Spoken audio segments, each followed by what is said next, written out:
How China hides a $300 billion collapse.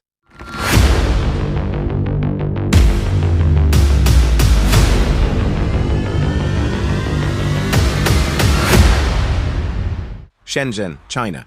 2021, a 50-story luxury apartment building, brand new, marble lobbies, floor-to-ceiling windows, price tag, $500,000. Per unit, it's empty. Not a single person lives there. Nobody ever will. Not just one building, entire cities. Empty, dark, silent, built.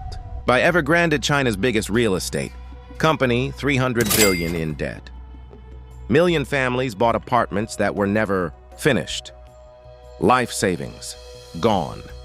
And the Chinese government? They're pretending it's not happening. Censored posts, arrested protesters, deleted news articles. Welcome to the Monopoly Files, where we learned that on the Chinese Monopoly board, if you're big enough to crash the economy, the government just erases you from the internet.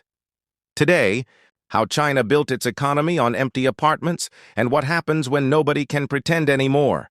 Meet Hui Ka-yan, born 1958, rural China, dirt poor. His mother died when he was 8 months old, raised by his grandmother. In a village with no electricity, worked in a steel factory, saved everything, the classic rags to riches story. He founds Evergrande, a real estate company, starts small, builds apartments. In Guangzhou, then China's economy explodes. The government pushes urbanization. Move people from villages to cities. Build. Hui Ka-yan builds. Everywhere, Beijing, Shanghai, Shenzhen, Wuhan, 80 cities, on 300 projects. He doesn't just build apartments, he builds dreams.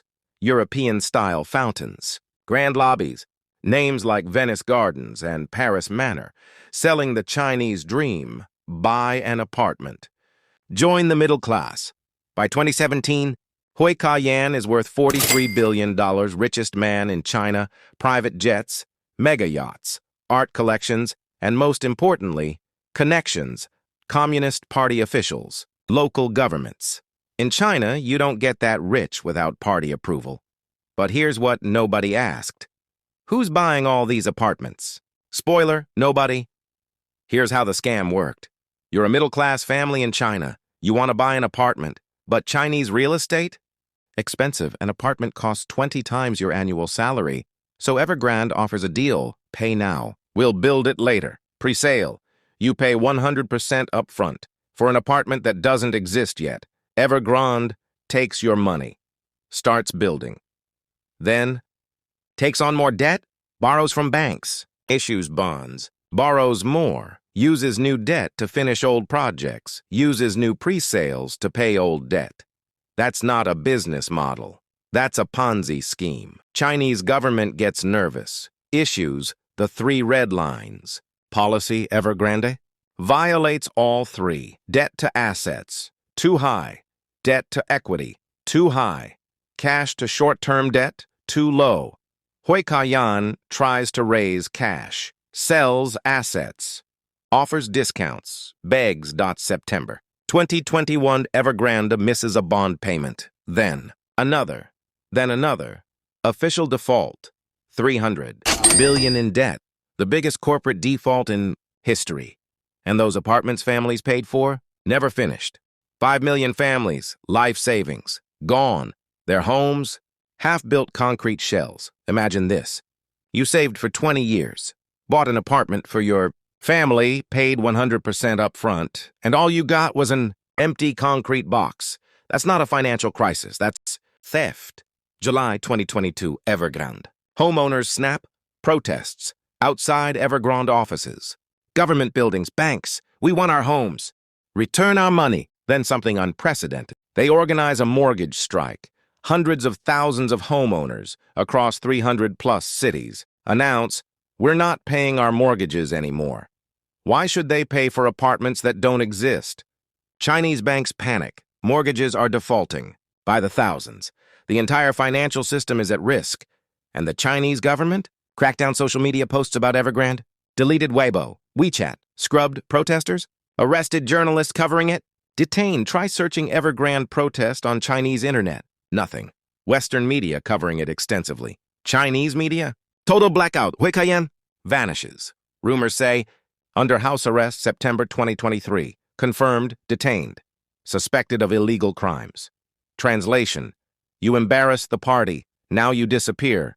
The homeowners still don't have their apartments, but they stopped protesting because in China, when you protest too loudly, you become a statistic or you disappear. NT. The Chinese Monopoly Board, there's no community chest. Just go directly to jail. Do not collect your apartment. But Evergrande isn't the problem. It's the symptom. China has built entire cities nobody lives in. Ordos built for 1 million people. Population 100,000. Chenggong. Empty Tianducheng. A replica of Paris. Nobody lives there. Estimates 65 million. Empty apartments in China, enough to house 200 million people. Why build cities nobody needs? Because China's economy runs on construction. Real estate, 30% of GDP. Local governments make money by selling land to developers. Beijing sets GDP growth targets. Local officials must hit them. How? Build. Doesn't matter if anyone needs it. Entire industries depend on endless building, and Chinese families, 70% of their wealth is in real estate. They don't buy apartments to live in. They buy as investments. Second apartment, third, fourth. But here's the problem. China's population is shrinking. Birth rate collapsing. By 2050, 200 million fewer people. So who's going to fill those 65 million empty apartments? Nobody. Housing prices falling. Families realizing their wealth is disappearing. It's not just Evergrande Country Garden. $187 billion debt. Defaulting. Sunak. $100 billion debt. Defaulting one by one. Falling. China built its economy on a foundation of empty apartments. And now, the foundation is cracking. So what does Xi Jinping do? In 2008, the U.S. faced a similar crisis. Banks collapsing. Economy crashing. The U.S. government bailed them out. $700 billion. Too big to fail. China 2023. Evergrande collapses. Xi Jinping's response. Nothing. No bailout. No rescue. Arrest the founder. Seize his assets. Issue vague statements. Protect people's interests. Maintain stability. But no money. Why? Because Xi has a different game plan.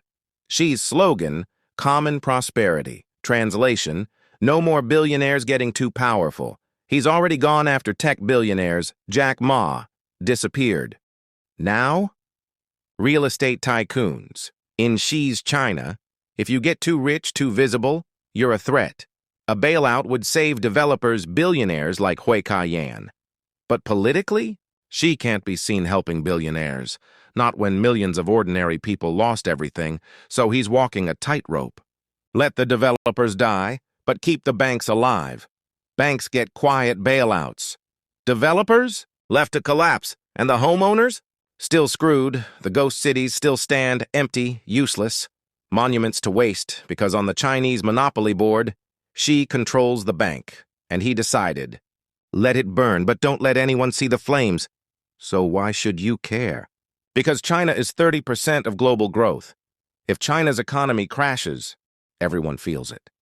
European banks, billions in loans to Chinese real estate, Australian iron ore, Chinese construction buys it. If China stops building, Australia's economy suffers. Apple, Tesla, Lewis, Vuitton 30-40% of revenue from China. If Chinese consumers are broke, they stop buying iPhones. This could be 2008 all over again, but bigger, because China's real estate sector shares $60 trillion, 4 times the size of the entire U.S. economy. But here's the difference. In 2008, we saw the crisis. Lehman Brothers collapsed on live TV. Panic was public. In China, the crisis is censored, which makes it more dangerous, because nobody knows how bad it really is. 300 billion. 500 billion more? Investors are guessing. Markets are nervous. And China? Just deleting the bad news. On the global monopoly board, China is playing with the cards face down and hoping nobody notices they're losing. Evergrande. 300 billion in debt, 500,000 families. Life savings gone, and the Chinese government arrested the billionaire, censored the protests, and pretended it's fine. The ghost cities still stand empty, silent China. Built its economy on a lie, that real estate prices would rise forever, that they could build forever. They can't. And now the bill is coming due. Next episode, Rupert Murdoch, 93 years old, controls media in 5 countries, made presidents, destroyed prime ministers, decided Brexit, installed Trump, and now his children are fighting for the empire. Because when you control what billions believe is true, you don't just play the game, you write the rules. This was the Monopoly Files, where we learned China hides its problems, Murdoch creates them, and you believe what they want you to believe.